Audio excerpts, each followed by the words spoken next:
आज हम बात करेंगे अधिशोषण समतापी वक्र के बारे में। देखो, इस वक्र को जो प्रस्तुत किया था वो एक साइंटिस्ट ने किया था, फ्राइंडलिक। क्या नाम है?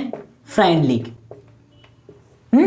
ये जो आपका अधिशोषण समतापी वक्र है इसे फ्राइंडलिक नामक साइंटिस्ट ने दिया था, इसलिए इस वक्र को ना फ्राइंडलिक समतापी वक्र भी कहते हैं।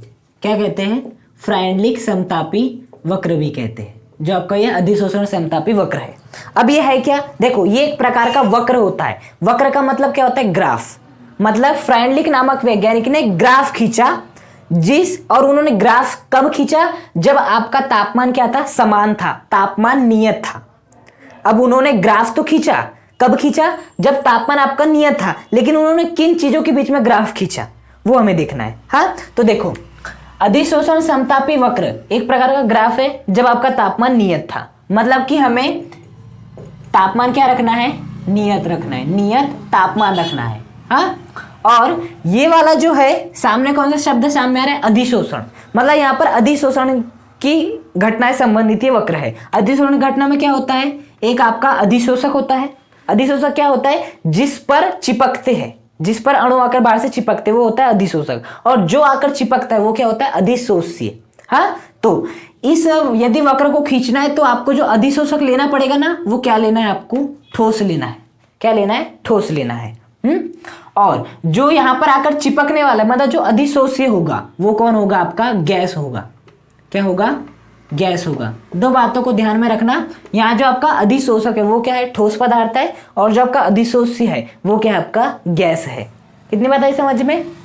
अब हमें यहाँ पर ये करना है कि मान लेते हैं जो ठोस का जो द्रव्यमान है, जो आपका अधिशोषक पदार्थ है उसका जो द्रव्यमान है वो क्या है? स्मॉल m है। हाँ, जो यहाँ पर गैस चिपकी है या अधिशोषित हुई है उसकी जो मात्रा है वो क्या आपकी? x है। उसकी मात्रा कितनी है? x है। तो और यहाँ का जो तापमान है वो कैसे? आपका नियत है। तो फ्राइंडलिक नामक साइंटिस्ट ने वक्र किन के बीच में खींचा? उन्होंने वक्र तब खींचा जब आपका अधिशोषक क्या था? ठोस पदार्थ था जिसका द्रव्यमान स्मॉल m था। जब आपका अधिशोष्य क्या था? गैस था। हाँ, और उन्होंने तापमान को क्या रखा था? नियत रख दिया था। हाँ, तो उन्होंने क्या किया था? दाब बदल बदल कर देख रहे थे। मतलब कि यदि हम दाब का मान बढ़ाते हैं, गैस का दाब यदि बढ़ाते हैं तो अधिशोषण बढ़ता है या कम होता है? हाँ, दाब का मान बढ़ाते हैं तो अधिशोषण बढ़ता है, कम होता है। दाब का मान घटाते हैं तो अधिशोषण बढ़ता है, कम होता है। इसी चीज के लिए उन्होंने एक वक्र खींचा जिसे हम क्या कहते हैं? फ्राइंडलिक समतापी वक्र या अधिशोषण समतापी वक्र।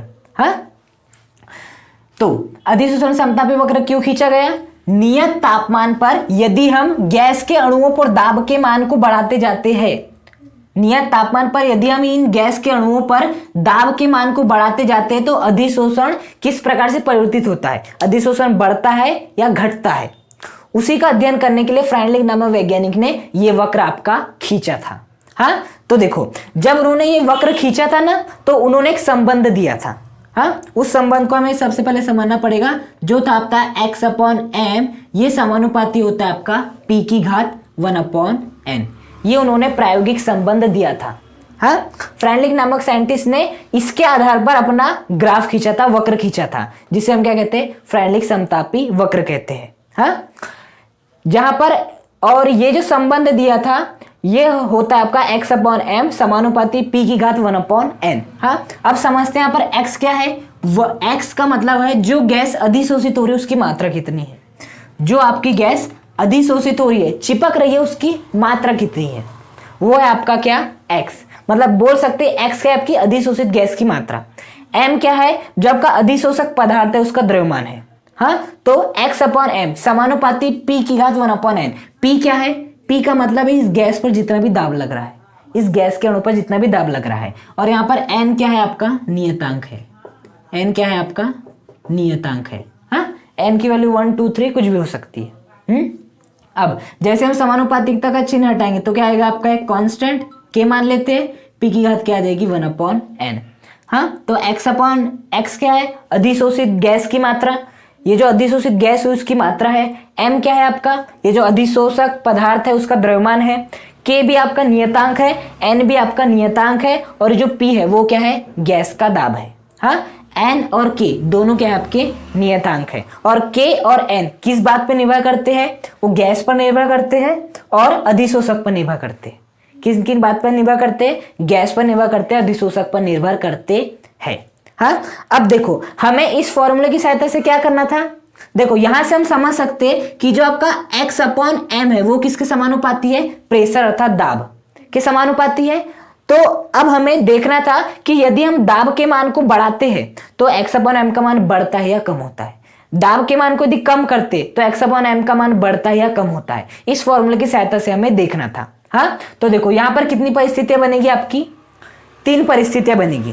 पहली परिस्थिति क्या बनेगी? जब आपका दाब क्या होगा? बहुत ही निम्न होगा, है ना। पहली क्या परिस्थिति बन सकती है? जब आपका दाब क्या हो? बहुत ही निम्न हो। दूसरी परिस्थिति क्या बन सकती है? जब आपका दाब कैसा हो? मध्यम हो, मध्यम हो। और तीसरी परिस्थिति क्या बन सकती है? कि जब आपका दाब उच्च हो। क्या हो? दाब आपका बहुत उच्च हो। हाँ, तो यदि आपका दाब निम्न रखते हो, मतलब जो गैस के अणु पर जो लगने वाला दाब है वो बहुत ही क्या हो? निम्न हो। तो ऐसा पाया गया था कि जो आपका 1/n होता है ये आपका किसके बराबर होता है? 1 के बराबर होता है। किसके बराबर होता है? 1 के बराबर होता है। जब आपका दाब कैसा होता है? मध्यम होता है, तब आपका 1/n आपके 1/n के बराबर ही होता है। हाँ, और जब आपका दाब उच्च होता है तो जो 1/n होता है वो किसके बराबर होता है? 0 के बराबर होता है। या आप ये 3 बातों को अच्छे से याद में रख लो, क्योंकि इन्हीं के बेस पर हम अभी ग्राफ भी खींचेंगे। हाँ, तो फ्राइडलिक नामक साइंटिस्ट ने नियत तापमान पर, देखो तापमान नियत है, हम केवल दाब को बदल रहे। दाब निम्न है, मध्यम है, उच्च है। तो नियत तापमान पर जब आपका अधिशोषक पदार्थ ठोस हो और जो अधिशोषित आप हो रहा है, मतलब जो अधिशोषित हो रहा है वो क्या हो? गैस हो। मतलब अधिशोषित आपका गैस हो तो हम दाब के मान को यदि परिवर्तित करते हैं तो अधिशोषण का मान किस प्रकार से परिवर्तित होता है उसके लिए एक वक्र दिया जिसे कहते हैं फ्राइडलिक समतापी वक्र या अधिशोषण समतापी वक्र। इसके लिए उन्होंने एक संबंध दिया। इस संबंध की सहायता से और इन सब चीजों की सहायता से उन्होंने आपका वक्र खींचा। हाँ, उन्होंने कहा कि x/m मतलब अधिशोषित गैस की मात्रा और अधिशोषक का द्रव्यमान का अनुपात आपके दाब के क्या होता है? समानुपाती होता है। हाँ, दाब की घात 1/n के समानुपाती होता है, जहां पर n क्या है? नियतांक। जैसे हम समानुपातिकता का चिन्ह हटाते हैं तो क्या आ जाता है? आपका कांस्टेंट आता है k।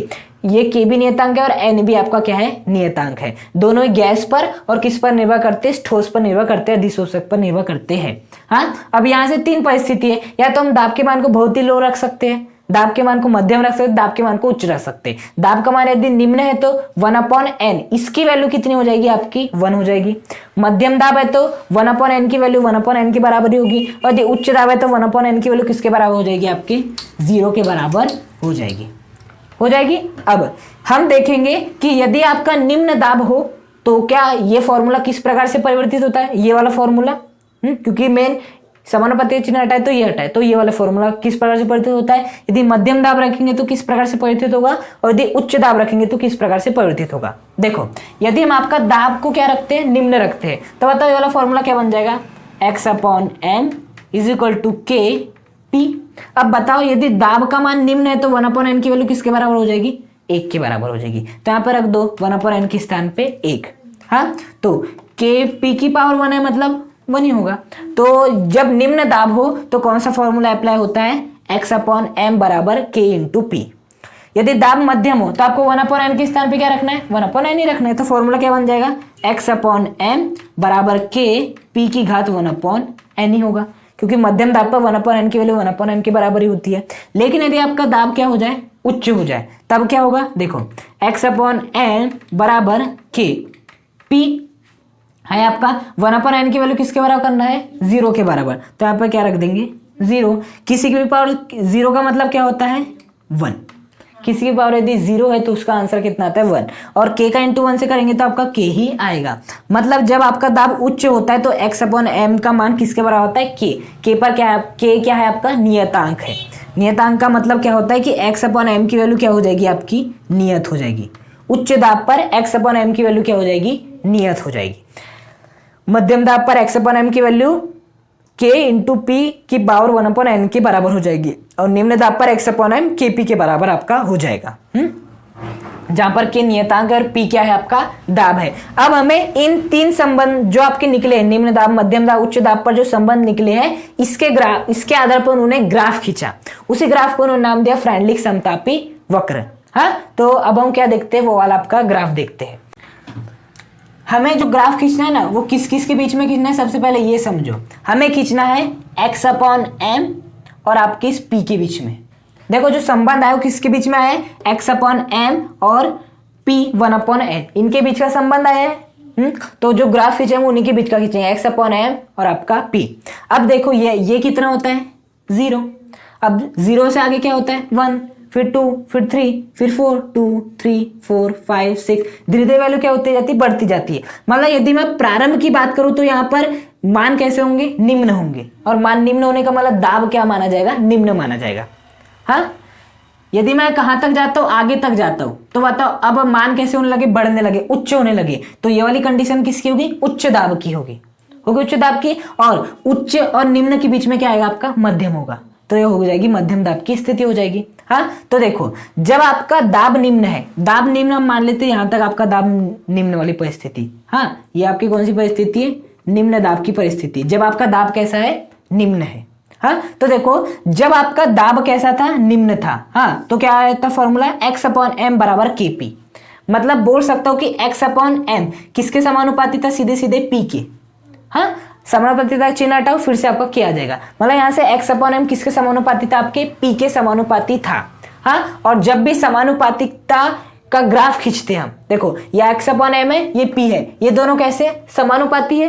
और समानुपाती का अर्थ होता है कि x/m जितने वेग से बढ़ेगा उतने ही वेग से आपका p भी बढ़ेगा, ये होता है इसका मतलब। हाँ, तो देखो जो उसका ग्राफ आता है हमेशा इधर समानुपातिकता ग्राफ ऐसा आपका ऐसा आता है, समानुपातिकता का ग्राफ हमेशा ऐसा आता है। और जो व्युत्क्रमानुपाती होता है उसका ग्राफ कैसा आता है, आपका ऐसा आता है।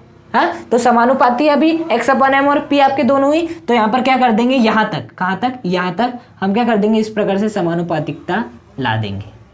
हाँ, निम्न दाब तक जो आपका ग्राफ है उस प्रकार से बढ़ेगा। हाँ, अब हम बात करते हैं मध्यम की। मध्यम पे क्या होगा, मध्यम पे जो आपका x/m मतलब x/m और p 1/n ये वाली परिस्थिति बनेगी। तो इसके लिए जो ग्राफ आता है, मध्यम की स्थिति हम कहां तक मान लेते हैं, यहां तक मान लेते हैं। ये आपकी कहां तक की स्थिति है, मध्यम दाब की स्थिति आपकी ये है। हाँ, तो इसके लिए जो आपका ग्राफ आएगा ना, वो कुछ आपका ऐसा आता है, ये। हाँ, जो आपका ग्राफ आता है x/m बराबर kp की घात 1/n, उसका ग्राफ ऐसे आता है। हाँ, अब देखो मध्यम के बाद से क्या स्टार्ट हो जाएगा, आपका उच्च दाब स्टार्ट हो जाएगा। तो बताओ जब आपका दाब उच्च होता है तो x/m क्या हो जाता है, नियत, है ना, x/m क्या हो जाता है, नियत हो जाता है। मतलब अब आपका x/m कैसा हो जाएगा, आपका इसको ऐसा ना बनाते हैं, हम बना लेते हैं आपका ऐसा। अब आपका x/m क्या हो जाएगा, आपका नियत हो जाएगा। देखो x/m आपका नियत है। दाब का मान जब इतना था तब भी x/m का मान कितना था, इतना ही था। दाब का मान फिर बढ़ा है तो भी x/m का मान इतना ही है। दाब का मान और बढ़ा है तो x/m का मान अभी भी क्या है, उतना ही बना हुआ है। इसका मतलब क्या निकलता है कि जो आपका x/m होता है उच्च दाब पर निर्भर नहीं करता।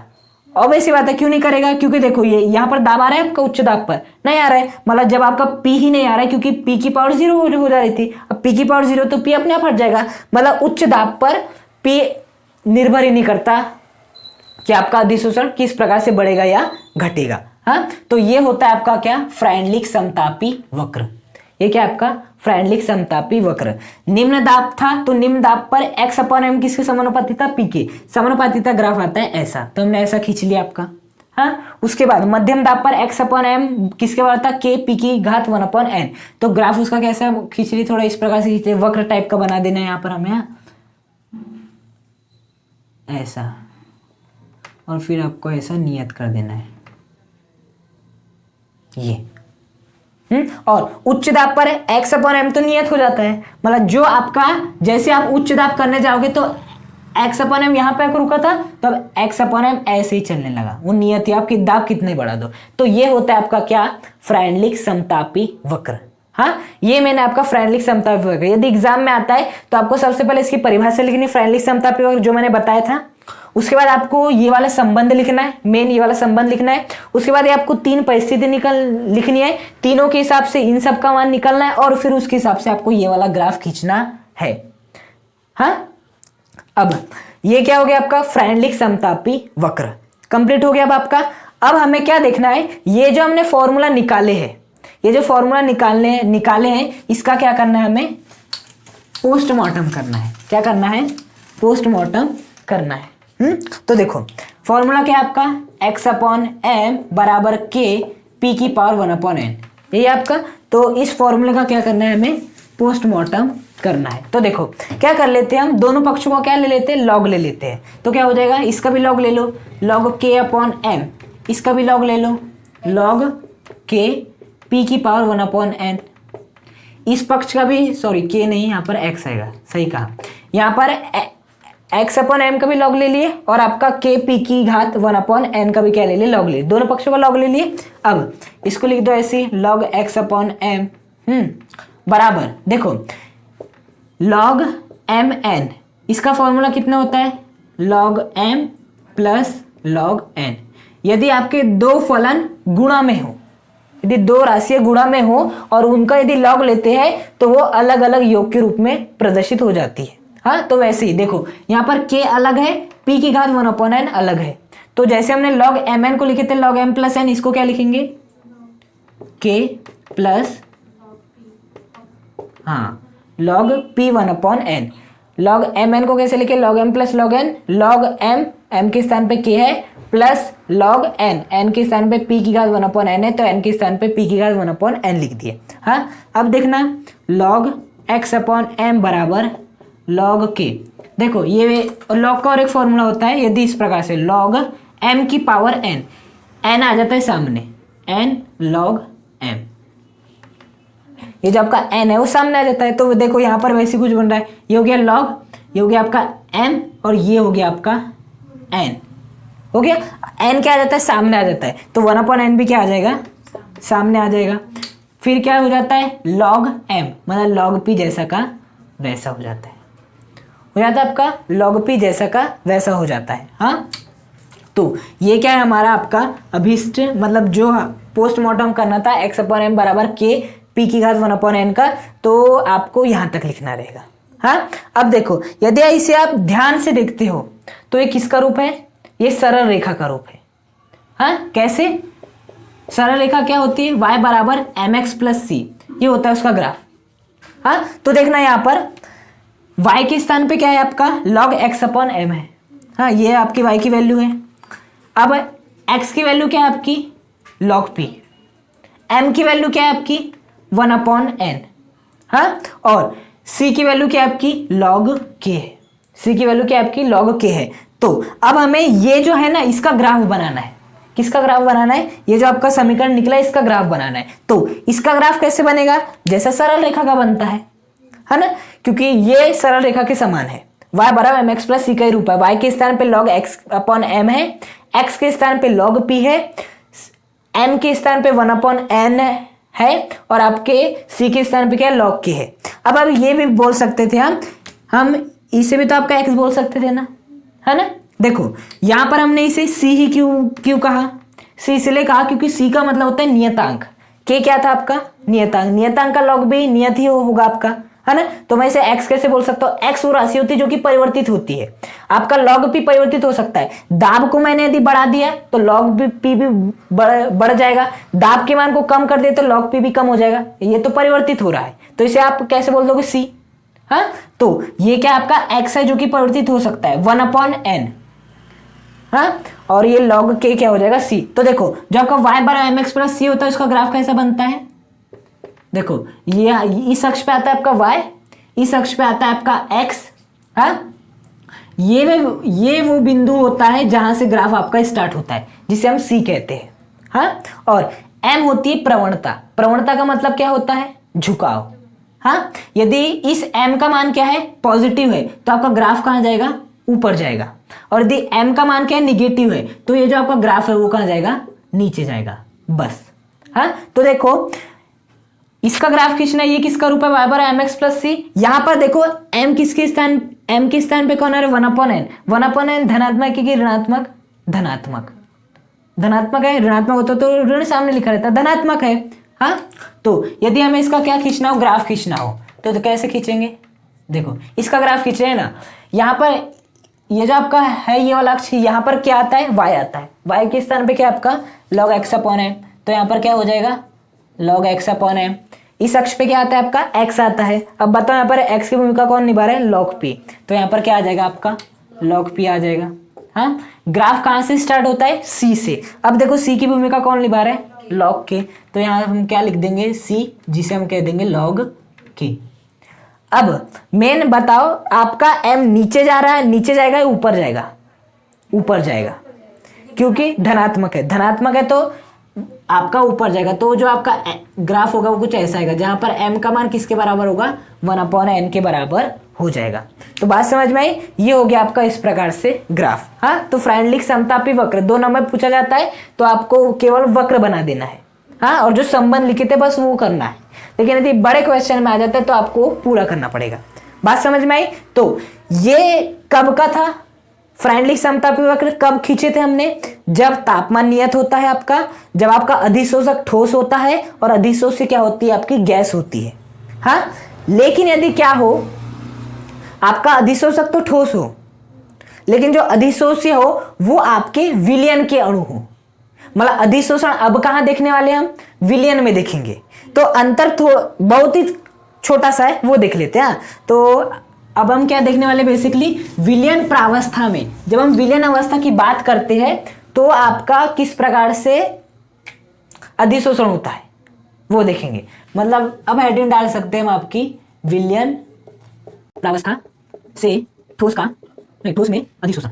फ्रेंडलिक समतापी वक्र पढ़े थे, उसमें जो वक्र आया था ना वही वक्र यहां पर भी आएगा, सब कुछ सेम है। संबंध क्या था आपका, x/m बराबर k p की घात 1/n, बस आपको p के स्थान पे क्या लेना है, c लेना है, बाकी सेम टू सेम पूरा वही है। x/m बराबर k, p के स्थान पे c ले लो, c की पावर 1/n। अब c क्या है, देखो p का अर्थ होता है दाब, c का मतलब है सांद्रता, विलयन की सांद्रता। हाँ, विलयन प्रावस्था से ठोस में अधिशोषण देखो कैसे होता है, जैसे ये क्या आपका विलयन है, अभी तक जब आपका ठोस बाहर था तो गैस के अणु आते सिद्धांश पर चिपक जाते हैं। अभी जब हम विलयन की बात करें तो क्या होता है, जैसे आप इस ठोस को कहां पर डालोगे, इस विलयन के अंदर डालोगे, तो जो ठोस होगा ना, विलयन में जो अवयव उपस्थित है उनका अधिशोषण करेगा। जैसे विलयन में क्या उपस्थित हो, मान लेते हैं Na+ और Cl- उपस्थित हो, तो ये वाला ठोस जो विलयन के जो अवयव Na+ है Cl- है उनको अपने ऊपर चिपका लेगा, तो उनका क्या हो जाएगा, अधिशोषण हो जाएगा।